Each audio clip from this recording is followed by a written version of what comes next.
नमस्कार। हमारे मंच में आपका स्वागत है।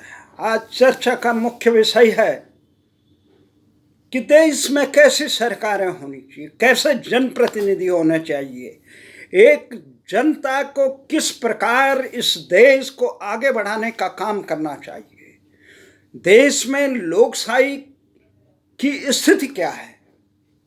अभी पश्चिम बंगाल, असम, केरल, पुडुचेरी और तमिलनाडु में जो विधानसभाओं के चुनाव हो रहे हैं, पहले दौर का मतदान 27 मार्च से शुरू है और 2 मई को इन 4 राज्यों के चुनाव परिणाम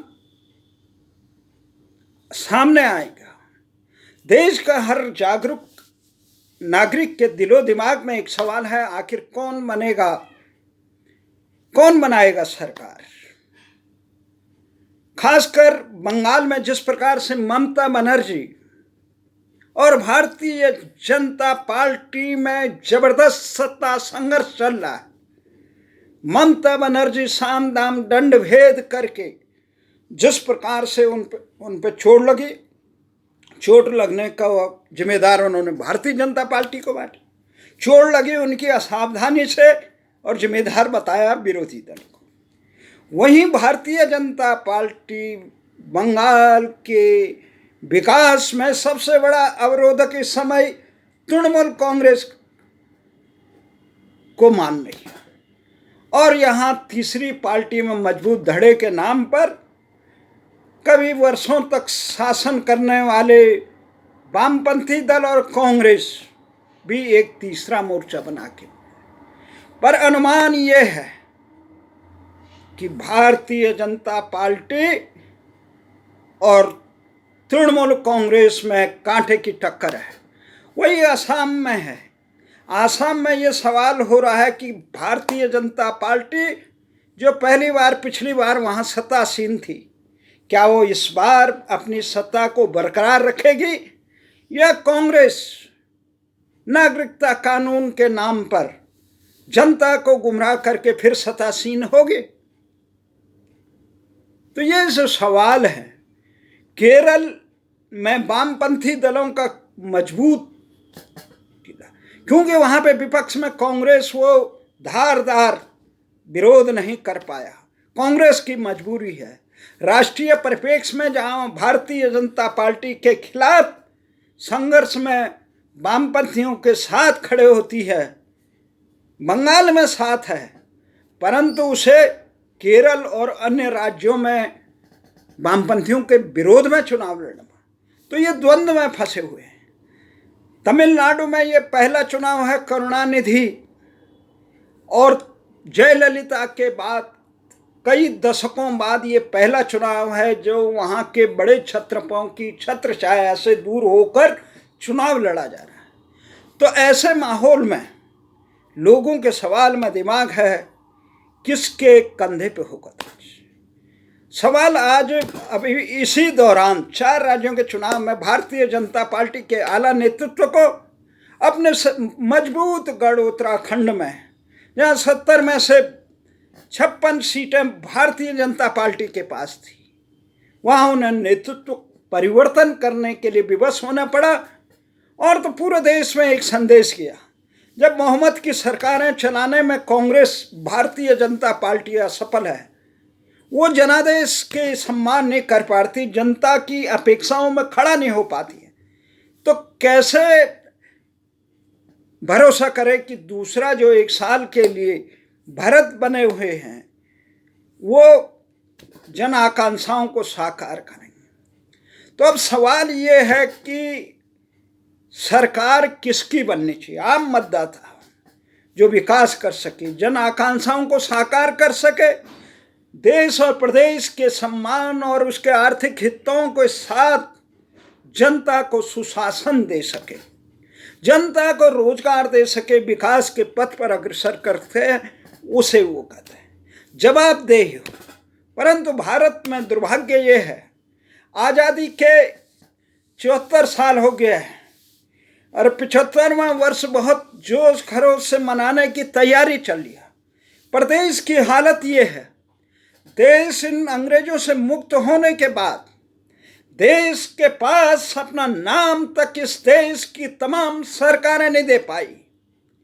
चाहे सरकार आजादी के आंदोलन को लड़ने वाली कांग्रेसों की रही हो, गांधी का नाम जपने वाली कांग्रेसियों की रही हो, चाहे सरकारें तीसरे मोर्चे की वाम समर्थक तीसरे मोर्चे की सरकारें, चाहे सरकारें भारतीय संस्कृति के ध्वजवाहक संघ पोषित भारतीय जनता पार्टी की अटल और मोदी की सरकारें, ये इतनी लंबी सरकारें हुई 74 साल से, और अंग्रेजों की गुलामी से मुक्ति के बाद ये देश की सरकारें देश को अपना नाम, अपनी भाषा नहीं दे पाई।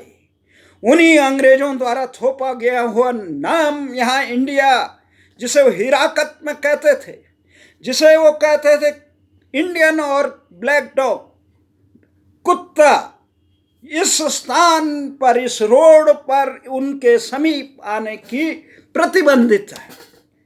जो इंडियन वो एक गंवार, इस प्रकार के जाहिल लोगों को कहते थे, असभ्य असामाजिक लोगों को कहते थे।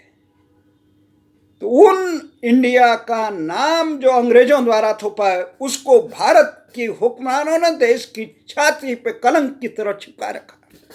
और वही अंग्रेजों की भाषा, जिन अंग्रेजों ने लाखों भारतीय सपूतों का कत्लेआम किया, देश को 200 साल तक गुलाम बनाया, जिन अंग्रेजों ने देश के अरबों खरबों की दौलत को लूटकर अपने देश यूरोप में विकास की गंगा बहाई, उन लुटेरे, उन जाहिल, उन अपराधी, उन भारतीय अस्मिता को रोंदने वाले अपराधी अंग्रेजों की भाषा को इस देश में रोंदकर देश के वर्तमान भविष्य को जमींदोज करने का काम किया। भारत की संस्कृति ही को ही नहीं, भारत के विकास को अवरुद्ध करने का काम किया। इस देश में दुर्भाग्य है, 74 साल बाद भी कोई ऐसी सरकार नहीं बन पाई जो देश की अस्मिता की इस पीड़ा को समझ सके, देश के उन सपूतों की जिन्होंने शहादत देकर इस आज गुलामी के कलंक को मिटाने के लिए अपना सर्वस्व बलिदान किया, उनकी पीड़ा को, उनके सपनों को साकार करने के लिए गांधी के नाम जपने वाली सरकारों ने मेरे गांधी के सपनों के भारतीय भाषाओं में राज चले। अंग्रेज गए, उनकी अंग्रेजी वो इंडिया भी जाए, भारत में भारतीय भाषा ही राज चलाए। केवल एक सपना है, लोकशाही का एक प्रतीक है, जनता की भाषा में, जनता द्वारा जिस भाषा में जनादेश मिलता है, जिस भाषा में 8वीं अनुसूची में भारत की मान्यता प्राप्त भारतीय भाषाएं, उस भाषा में रोजगार, उस भाषा में शिक्षा, उस भाषा में शासन, उस भाषा में न्याय देने का क्या औचित्य नहीं है। कहे कि लोकशाही जब इस देश में न्याय, सर्वोच्च न्यायालय के दर पर भारतीय भाषाओं को अंग्रेजी का मुंह ताकना पड़ता हो, जब भारतीय न्याय के विधाता, ध्वजवाहक भारतीय भाषा के बजाय अंग्रेजी भाषा में यहाँ के न्याय देने थे, उस न्याय उनकी भाषा को न वो पीड़ित पक्ष समझता है, न दोषी पक्ष समझता है। कैसी विडंबना है राष्ट्र की। इस राष्ट्र को लोकशाही का संसार में सबसे बड़ा देश कहने वाले लोग, शर्म नहीं आती है इस निर्लज्जता के लिए। आखिर देश के उन दबे कुचले, पीड़ित, उपेक्षित, शोषित आदिवासी समाज को उनकी भाषाओं के बदले विकास की पहली पगडंडी उसकी मातृभाषा में, उसके राष्ट्र की भाषा में, प्रदेश की भाषा में, भारतीय उस देश की भाषा में ही आगे बढ़ती है। परंतु दुर्भाग्य है इस देश का, इस देश में साहित्य के नाम पर दुनिया भर के पुरस्कार लेने वाले लोग और साहित्य ही भारतीय भाषाओं के नाम पे लाखों करोड़ों की चंदा खाने वाले लोग भारतीय भाषाओं की अस्मिता की लड़ाई में बिल्कुल पीछे रहते हैं। जब भारतीय भाषाएं नहीं होगी तो भारतीय संस्कृति कहाँ से रक्षा होगी।